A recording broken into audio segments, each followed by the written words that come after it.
Monsieur Parizeau, bonsoir. Bonsoir. Et merci beaucoup de vous prêter à l'ouverture des activités du Conseil de la souveraineté. On va vouloir, tout au cours de cette fin de semaine, se poser quelques questions fondamentales sur l'actualité de ce projet, les difficultés à surmonter, et puis votre expérience nous sera précieuse pour qu'on fasse un travail sérieux. S'il faut poser la question suivante, dans l'histoire récente, là, dans les dernières années, quelles sont les questions qui, d'après vous, ont véritablement mûri et sur lesquelles on peut ne pas trop insister pour passer à autre chose dans le projet de la souveraineté? Dans un certain sens, c'est une question de déformation professionnelle, mais ce qui moi, le plus marqué, et je pense a marqué toute la société québécoise, c'est le règlement de deux grandes questions économiques au début des années 90. Oui, de la fondation du Parti québécois jusqu'à ce moment-là, les peurs économiques s'appuient habituellement sur deux choses. Si le Québec devient indépendant, le reste du Canada ne voudra pas lui acheter ses produits, ses textiles, ses vêtements, etc. Puis le marché canadien, c'est important pour nous, c'est notre plus grand marché à cette époque-là. Deuxième grande objection, la deuxième grande peur, ce qu'on a appelé communément la piastre à l'évêque. Combien ça vaut, ça? Dans quelle monnaie allez-vous rembourser vos hypothèques?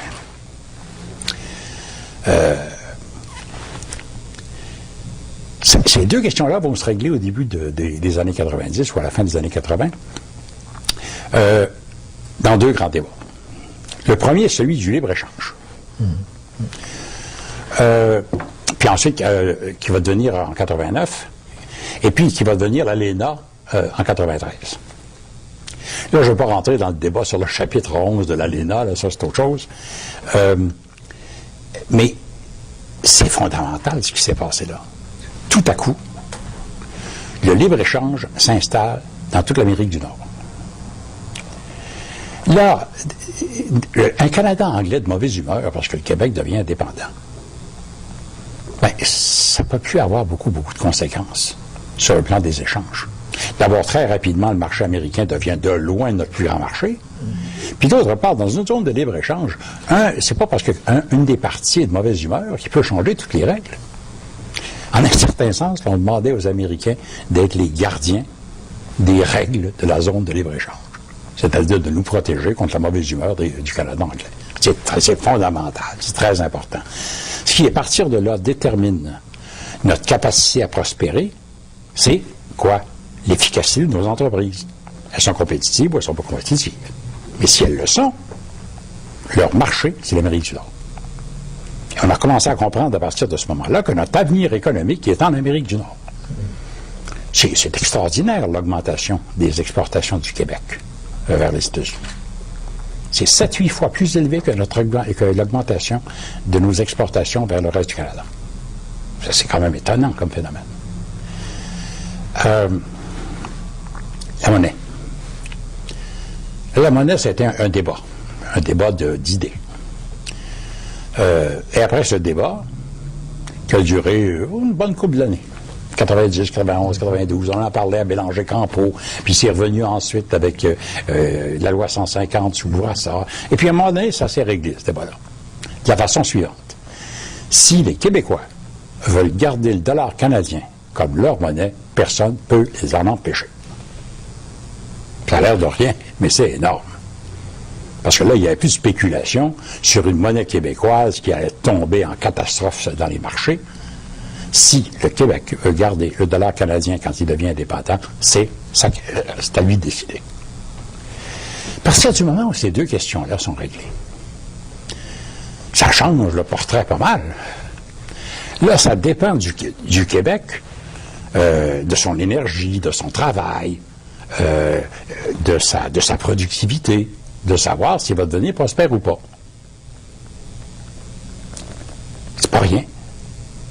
Ça première fois, ça a pris du temps pour comprendre que là, on venait d'établir un cadre tout à fait nouveau pour le cheminement vers la souveraineté du Québec. En fait, objectivement, ça veut dire que l'axe Est-Ouest est beaucoup moins important que l'axe Nord-Sud au niveau de la réalité.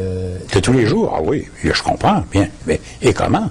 Et disons, cette transformation-là, objective du terrain, ça s'est fait, je dirais, depuis à quel... Entre 90 et 2001.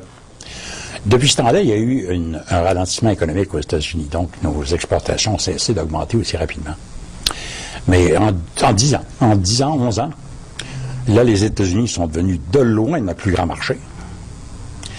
Et il y a eu des accidents, le bois d'œuvre, des choses comme ça. Oui, bon sûr, il y a la vache folle.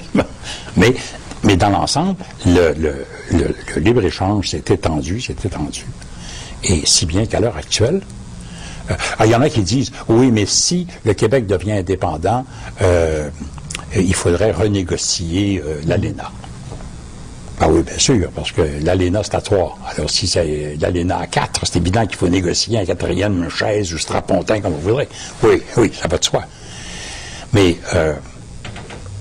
dans un cadre où tellement de gens veulent d'une zone de libre-échange des Amériques, vous voyez ça, vous, les Américains, qui accepteraient pas que la négociation avec le Québec, alors que le commerce du Québec, je ne sais pas si c'est ça à l'heure actuelle, mais la dernière fois que j'ai vérifié, c'était ça, le commerce du Québec avec les États-Unis est égal au commerce total des États-Unis avec le Brésil, l'Argentine, puis le Chili ensemble.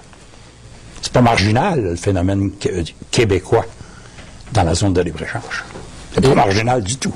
Et habituellement, les Américains négocient en fonction de leurs intérêts. Oui. Pour ceux qui laissent entendre qu'ils ne voudraient pas du Québec dans l'ALENA, quels intérêts poursuivraient-ils? C'est théoriquement, c'est vrai. En pratique, ça n'a pas de bon sens. Il se trouve beaucoup de commentateurs et même des gens de bonne foi pour dire oui, mais aujourd'hui, on est dans le contexte de la mondialisation, les souverainetés, ça devient de plus en plus secondaire, sinon obsolète. C'est quoi ce projet de vouloir poursuivre avec un rêve qui daterait même du 19e siècle? Ce nouveau contexte pose quel nouveau défi? La mondialisation, c'est évident qu'en un certain sens, ça prend l'allure d'une vague, pour ne pas dire un raz-de-marée. À un certain moment, ça donne l'impression que ça écrase tout. C'est basé sur un principe fondamental. C'est celui de la non-discrimination. Vous traitez les étrangers, les produits étrangers, comme vous traitez les vôtres. Vous traitez les investissements étrangers comme vous traitez vos propres investisseurs. Pas de discrimination. Évidemment, il y a beaucoup d'exceptions, puis évidemment, le chemin est assez rocailleux pour se rendre à un principe comme ça. Mais c'est ça l'orientation fondamentale.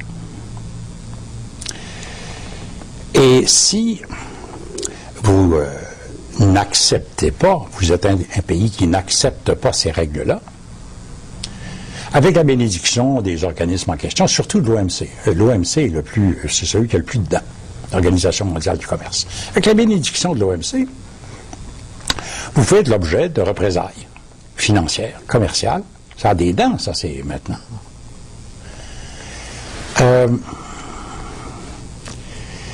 Un organisme comme l'OMC, évidemment, ça marche par consensus. Ça, c'est la grande chance des petits.